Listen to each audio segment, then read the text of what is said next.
सात संगत जी, प्यार से कहना धन निरंकार जी। तो युगों युगों से संतों ने बताया है कि ये बस ब्रह्म ज्ञान ही है कि जब ऐसा ये अनमोल रतन झोली में पड़ जाता है तो फिर यही बात होती है कि हमारा मुख उजला हुआ है और अब हमें वो समझ है कि ये ब्रह्म ज्ञान रूपी दात हमारे पास आ गई है। तो कैसे ये जीते जी भी हमारे लिए ये बहुत उपयोगी है और मृत्यु के बाद यही है जिससे मोक्ष और मुक्ति का जो बात आती है। तो दातार सभी पे कृपा करे कि ऐसे ही सेवा सुमिरन सत्संग करते हुए अपना जो इस प्रभु परमात्मा निरंकार पे एतबार है ये एहसास करते हुए जीवन जब बिताएंगे तो हम ऐसे कोई अपने आप को स्थिति में नहीं डालेंगे जिसको हम बाद में सोच के ये कहें कि हमने ऐसा उस पल में कर दिया तो ये हमारा ही नुकसान हुआ है। और हम हमेशा बस एक वो जो सही जीवन जीने का सलीका होता है उस तरह से जी सकते हैं। तो आज जिस तरह ये हरदेव वाणी का शब्द है तो उसकी पंक्तियाँ। हाँ जी। ऐ इंसान पड़ोसी के घर जो तू आग लगाएगा। तो ये बात एक तरह से ये पड़ोसी का तो एक सिंबॉलिकल रूप ले रहे हैं कि ये पूरे विश्व में जो भी है उसको अगर हम ये माने कि हमारे पड़ोसी हैं सब, तो हम कैसे ये एक भाव हमारे मन के जो होते हैं हमारे पहले दिल दिमाग में से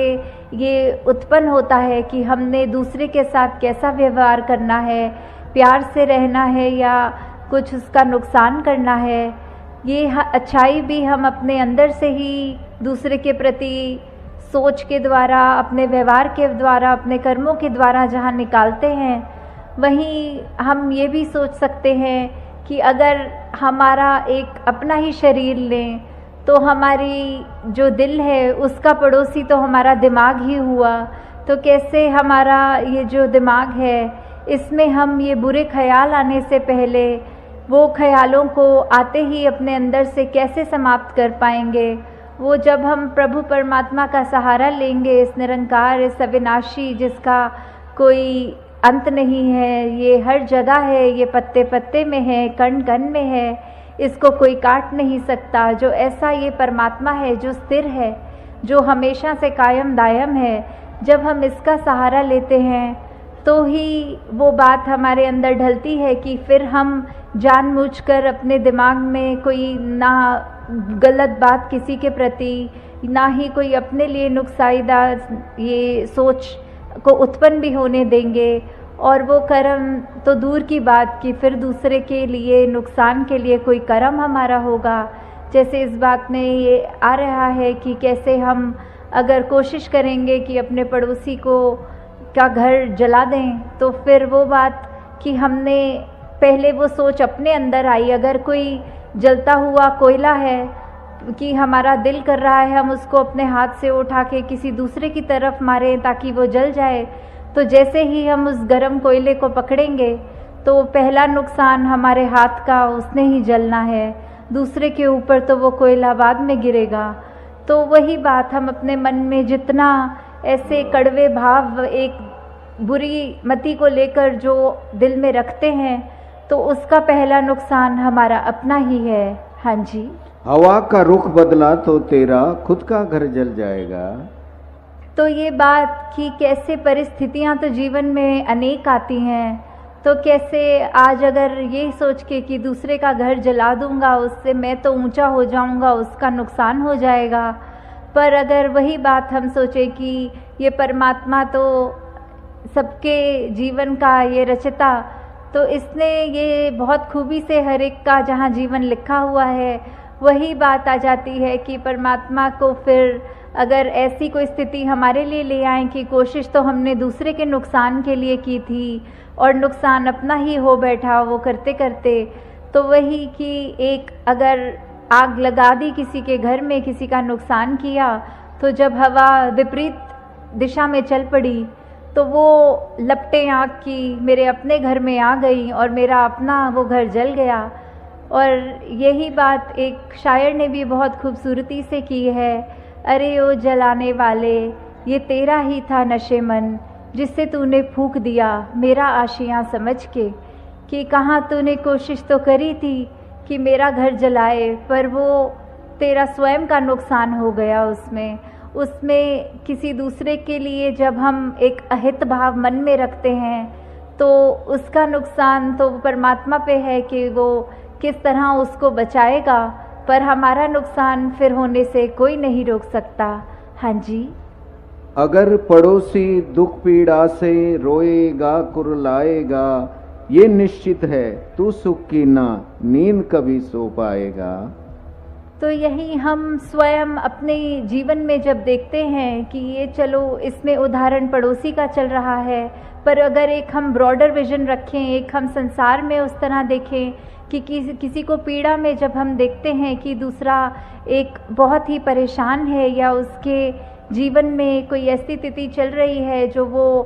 रो रहा है और उसको उस समय वो हमारी तरफ से एक मरहम का काम होना चाहिए, पर हम भी उसको वो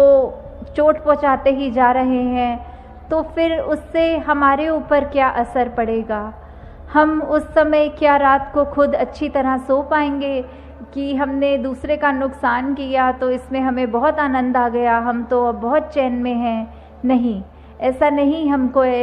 भाव मन में आएंगे। हमें तो यही होता है कि जिस तरह भी हो सके हम दूसरे को किसी तरह का भी एक कंफर्ट दें उसके जीवन में। हमारे लिए वजह से कोई अगर थोड़ा सा भी सुधार आ जाए तो उससे हमें बिल्कुल परहेज़ नहीं करना, हमें कोशिश करके हर पल अपना ऐसे दे देना है। तो एक बचपन में कहानी जो पढ़ी थी इसी उदाहरण पे है कि एक बच्चा था और एक उसका मित्र था। तो उस बच्चे ने, उसके पास बहुत सारी टॉफ़ी थी, वो खाने की मिठाई थी, और दूसरा जो उसका मित्र था उसके पास बहुत अलग तरह के छोटे छोटे पत्थर थे जो कंचों जैसे होते हैं। तो उन दोनों ने एक दिन ये कहा कि ऐसा करते हैं, तुम मेरे सारे वो कंचे रख लो, मैं तुम्हारी सारी मिठाइयाँ ले लूँगा, क्योंकि बहुत दिन से हम अपनी ये चीज़ों के साथ ही अपने पास ही हैं, तो इससे मेरा ये मिठाई तुम्हें भी टेस्ट आ जाएगा और तुम इतने मज़े से जो कंचे खेलते हो वो थोड़ा आनंद में भी ले लूँ। तो ये जब ऐसा करते हैं तो जिस दोस्त के पास वो मिठाई होती है वो अपनी सारी की सारी मिठाई उसको दे देता है, पर दूसरा मित्र, उसके मन में ये भाव आ जाता है कि मैं अपना सबसे सुंदर जो कंचा है वो छुपा लूँ जेब में और बाकी इसको दे दूँ। तो ऐसा ही वो करता है, और जब ये अपने अपने घर रात को दोनों मित्र चले जाते हैं तो बात वही आती है कि जिसने अपना सब कुछ दे दिया, पूरी मिठाई दे दी, वो मित्र तो बहुत ही चैन की नींद सो जाता है कि आज मुझे शुक्र है इस परमात्मा का कंचों से खेलने को मिल गया। पर जिसके मन में खोट होता है, जिसने वो एक कंचा छुपा कर रखा था, वो बिल्कुल रात को अच्छी तरह नहीं सो पाता। उसके मन में ये ख्याल आता है कि मैंने तो चलो चालाकी की, कोई बात नहीं, पर कहीं ऐसा तो नहीं है मेरे मित्र ने जो उसकी सबसे अच्छी टेस्टी जो मिठाई थी वो मुझसे छुपा ली हो। तो वही बात इस उदाहरण से भी यही आती है कि कैसे हम अगर दूसरे का जहाँ नुकसान करेंगे, उसका होना नुकसान या ना होना ये तो परमात्मा के हाथ में है, पर हमारा उससे नुकसान निश्चित है। हाँ जी। भूखा अगर पड़ोसी है तो तू मिल बांट के खाया कर।